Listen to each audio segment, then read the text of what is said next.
So we've built a single cycle machine in the other set of videos. In the beginning of this set of videos, we built a 3-bus machine after first building a fully connected machine. Now we're going to look at a few other options, a few other variants. A 1-bus machine is very common. We're going to briefly look at a 2-bus machine, which is sort of has some of the advantages and some of the disadvantages of both. But we'll see all the different ways that these things work and all the different variants that we might consider. The buses allow these elements to be maximally connected, right? Everything can go to everything else. It simplifies the design, but buses are expensive to make because if you have a data path that is, whatever, 32 bits wide, you need 32 wires for each bus and 32 tri-state buffers to each register, right? That gets expensive. And so there's some motivation to make this a little bit less expensive by maybe doing fewer buses, right? So if we wanted to do that, what would that look like? So we're going to look at the 2-bus variant really quickly. This figure again from the Clements book. What they do in this example is we have an input bus and an output bus. We have to do a little bit of shenanigans to allow a pass-through instead of the ALU, because in some cases the ALU is going to do a thing. We need a separate ALU incrementer for the program counter because we're not going to be able to use the ALU for that. We need some multiplexers at the input of the memory buffer register and the program counter. But the end result is we can do the whole thing in 2 buses instead of 3. And there are some, again, some advantages and some disadvantages to this implementation. This is the set of control points for the 2-bus machine. Again, a set of enables, a set of multiplexers now, a set of clocks or latches or sort of collections, and then ALU functionality, and the memory, again, either reads or writes. And that microcode for this 2-bus machine is going to be very similar to the microcode for our 3-bus machine, but we have slightly fewer control points because we only have 1 bus instead of 2. So here's what the fetch looks like. We enable the program counter. We're going to pass it through, and this is a special feature now. Instead of going through the ALU, we use a multiplexer to bypass the ALU straight to the memory address register and clock that in. Then, I guess I should turn myself off here. Then, the second clock cycle is we're going to increment the program counter, which doesn't use a bus, so it can happen at the same time, right? And then we're going to activate memory by having by getting the memory at the memory address register into the instruction register directly. So we're going to skip the memory buffer register. You can see there's a path now from memory through this multiplexer up to the instruction register. And this is great. It can save us a clock cycle at the cost of complexity. And this is always going to be how these trade-offs go, right? We can make it more complicated to make it faster. Pipelining is the same way. We make it more complicated to make it faster, but then we have to understand the complexity. Then, that's the 2-bus machine. And it's worth having a look at. If you want more details, I can put another video up with more of the 2-bus machine. Here's the 1-bus machine. Here's an example of a 1-bus machine where everything is connected through a single bus. Now we need registers at the input of the ALU so that we can hold separate values before we do our math to get the ALU result back to the bus. We have the memory address register, again, accessing the bus, program counter accessing the bus, everything looking at the bus. Now, this is one variant of the 1-bus machine. The other one, like we built in the LC3 videos, looks like this. Now here, it's a little bit of a different way of drawing it, but the bus is this big, thick wire that goes all the way around, and everything can be put onto the bus, and everything can be brought off of the bus. Again, we have the ALU has to be served by registers directly. So in this case, we have a register file instead of just a few registers together, but we're used to the idea of a register file, right? We tell the register file which registers we want. That information comes from the instruction register and has to come through separately, right? We have to tell using, the control line's not even here. We have to tell the register file which registers we want to activate.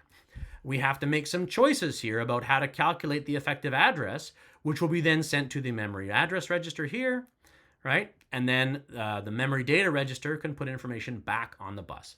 I'm not going to spend a lot of time on this because there's a whole other set that talks about how the LC3 1-bus machine works. But again, we have the control points, and those control points activate individual micro instructions that tell the machine what to do one cycle to the next.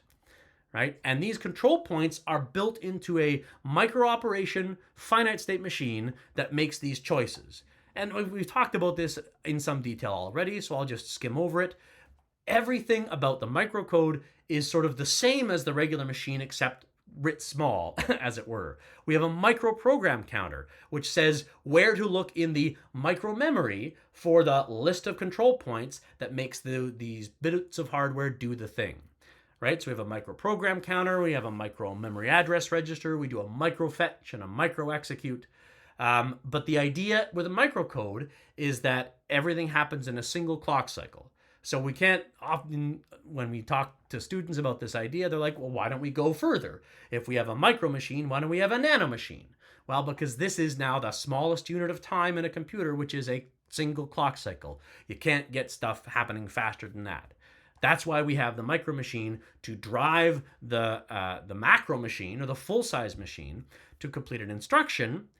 And in the microcode, we're completing individual register transfers or individual functional unit executions to do a thing in a single clock cycle. Here's an example of a block diagram of a microcode machine. It's a little bit messy to look at, but you've got the same ideas, right? A microprogram counter, a microprogram memory. They call it a ROM, but one of the cool things about microcode is you can come back and change it afterwards. So it's more like firmware, right? You can modify it so that the machine can do different things, give new functionality to the machine, and also provide a vector for attacks for malware, which is a problem. And then the microprogram memory looks up the control points, the set of control points, as well as some decision logic to decide what to do next. Right? You might think, well, we don't need any decision logic. We're just following a list. But it's not quite following a list because you don't know what you're doing until you fetch. So this is for the 2-bus machine, and I'll show you a different one for the LC3. Step by step, we're going to decide what we're doing based on what we've done before. So the first couple cycles have to be the same, right? We get our instruction in these 2 clock cycles. Once we know what our instruction is, we might do one of a few different things. This is a choice. That means we have to do some micro branching, and that means we have micro control logic to micro decide what we're micro gonna do, right? That's the whole idea with microcode. And you have these tiny little finite state machines that specify the full operation of the full machine so that you can see which bits of the hardware are active at what time and what's gonna happen next. And I promised you an example of that from sort of the real world. LC3 is a funny one because it's a toy assembly language that is built to be as real world as possible, but it's messier than it needs to be. And I got some challenges with it, but it exists and it's worth talking about. So this is the state machine for the LC3 machine, and it's a little bit messy, right? But the same ideas are here, right? Memory address register, program counter increment. Whoops, over here. Memory address register, program counter increment. Memory data register, memory address register. And this little thing says, wait until the memory is done, because memory takes longer than other things to do, so we have a little pause here. And then we get the instruction register, and then from there we break out to decide what we're doing. ALU operations, memory access operations, different addressing modes, which we'll talk about later on, and then branches and jumps. And once the instruction completes, we come back to the beginning and we do it all over again.